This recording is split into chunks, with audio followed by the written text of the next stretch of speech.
Okay, so welcome back guys to a brand new ARK video.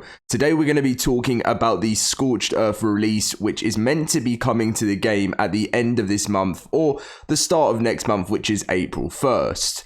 Everything looks to be on track for the game, and even better is that when this update actually comes for Scorched Earth, we won't really have to download too much because we've already recently just downloaded one pretty much part of the Scorched Earth patch. So I'll be explaining that to you guys in today's video. Quite a few things were actually shown to us in the new Community Crunch 401, and we're going to be talking over those as well. So if you guys are excited for today's video, please drop a like and consider subscribing to the channel if you're not already, and let's get in with it. So obviously ARK has been struggling a lot recently, and probably the worst. The game is in probably the worst place it's been ever in its literal history of the game.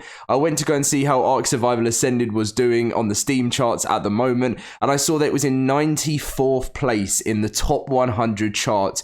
It did actually have 20,000 players, surprisingly, but then Survival Evolved has 36,000, and there's not even any official servers for the game, which is just absolutely crazy. Now, as I said, on April 1st, the launch of Scorched Earth is coming our way, and it's set to be a pretty cool map. From this new photo, as you can see, we've got train tracks and railway systems being able to be added into the game. There's actually going to be a train, and this whole adventurer pack is going to give you a ton of new cosmetics. We've even got the Oasisaur, which is a brand new creature for the game, and it just looks like it's going to be a pretty exciting DLC, and I can't wait for it. But then obviously on the 31st of March we're getting the first animated Explorer notes, which is pending on certification, and this is going to be all about Bob's Ark Tall Tales.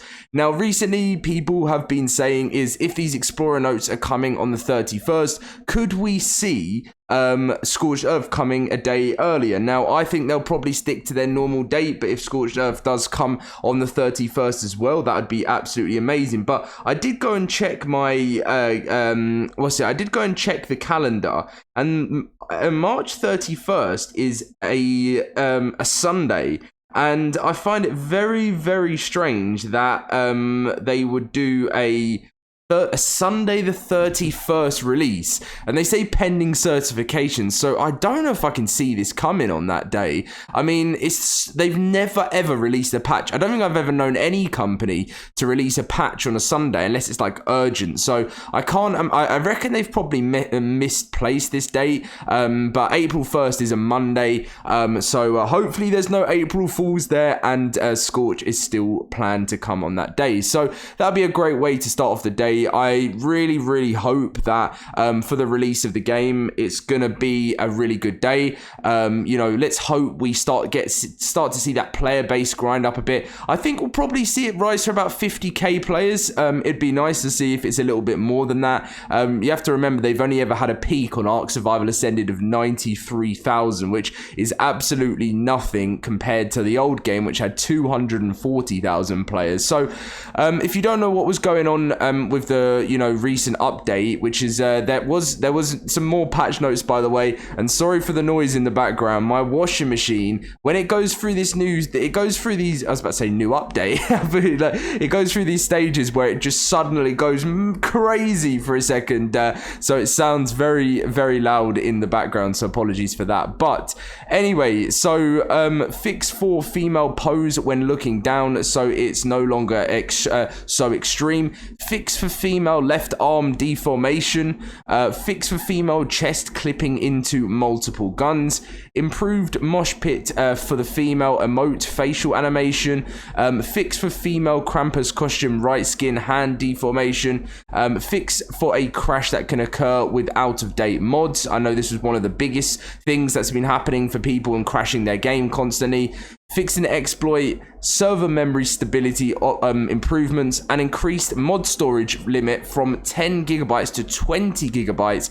And I think, is that coming for console too? I think I heard that it's coming for console too, but I don't think the update, the update hasn't come for console yet, but I did hear the mod storage was increasing on the console, which is fantastic. So as we prepare for Scorched Earth, as I said, this patch that we've just had, this big one, that is actually taking up quite a lot of the space already. So actually on launch day, if you are someone with slow internet, you might be able to play Scorched earlier than you actually expect, because you know, you won't have to download like 90 gigabytes on day one or whatever it's going to be. I think it'll probably be about like 40 gigabytes, I think, for Scorched, considering there's quite a few new things coming. But it should be a fun day. As I said, I'm really looking forward to just starting to create new ARK videos constantly, and I'm going to do a first look at it video as well, which I can't wait to hop on, try out the train tracks, and I'll do a little tutorial on them as well, because why not? Anyway, thank you very much for watching.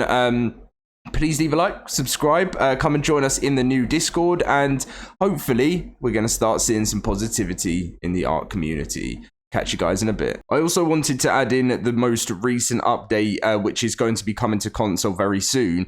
So here's a quick update on this major version patch that just rolled out. We're aware there have been an increase in both client and server crashes, and we've patched as many on the server side as we can. You'll have seen the various updates come through, and we've also addressed some client side on PC, and we're preparing those for console as we speak. So you may see a console update for ARK coming in the next sort of week, in preparation for Scorched Earth. So these crashes were caused by technical changes we've made to the core game as we remaster Scorched Earth, changes in the long term that will make remastering content smoother and also provide modders with some flexibility when developing their content too. Unfortunately, when it went live, it caused certain mods to crash, which apparently they've now fixed this, as they hadn't been updated to the new technology. And we've since released a dev kit which will allow modders to update their mods to resolve these crashes. And we'll also be putting additional checks on our side into the game to protect against them. We appreciate your reports and patience. We know it's been a few rocky days, but the patch has been very this shared a lot of information with them, and also helped us identify and resolve a number of issues that would have otherwise impacted the Scorched Earth release. We'll continue to monitor the live game and keep you updated towards the release of Scorched Earth. So, yeah, by the sound of things from what they've been saying, Scorched Earth, they seem to be putting a lot into place to make sure this is a soft and, is that the word I'm using? Soft launch? To make sure this is a smooth launch. You know, I feel like Wildcard know how much is hanging on the shoulders of Scorched Earth for ARK at the moment. And, you know, you have to remember that when you've got a game that you're working on, which generates sales to run your company, and you know, and sort of, you know, it relies on people's jobs, you know, and the fact that they I think they know how important this is, because if they ever do future like content releases that like new paid DLCs, because obviously these ones we don't have to buy, you know, it's going to rely on how many players that are going to come back and play the game for them to be able to make their money. So I think with Scorched Earth, I think they know how important this release is and getting it out, because if they can sort of release a really exciting brand new Scorched Earth DLC, and in the background they've been working on the other ones, they could slowly start to rebuild their player base. And if they can make sure that the launches of these maps are good as well, because they identify any problems before the map actually comes out, we could actually be looking at a maybe a more successful 2024 for ARK. And I know a lot of people have said, let this game die, it finally is getting what it deserves. And there's points where I'm like, I feel your pain, and I feel like I understand why people say that, because it does feel like sometimes you're like, well, Wildcard, it's felt like Wildcard hasn't cared about us. But you know, so I completely get people's problems with that and everything. But if I'm honest, and I think people that are commenting that deep down feel the same as this, is I just want a perfect ARK. And I know it's never going to be a perfect ARK, but you know, I miss the days where we all would play, and you know, I feel like Scorched Earth is going to give us that feeling again. And I can't wait to start creating content for Scorched Earth on the day one release. And please, please, please, Wildcard, do not delay it. As I said, if they delay it, it would just keep killing the game into the ground further and further. So let's hope for more positive changes, and I'll catch you guys in my next video very soon. See you guys then.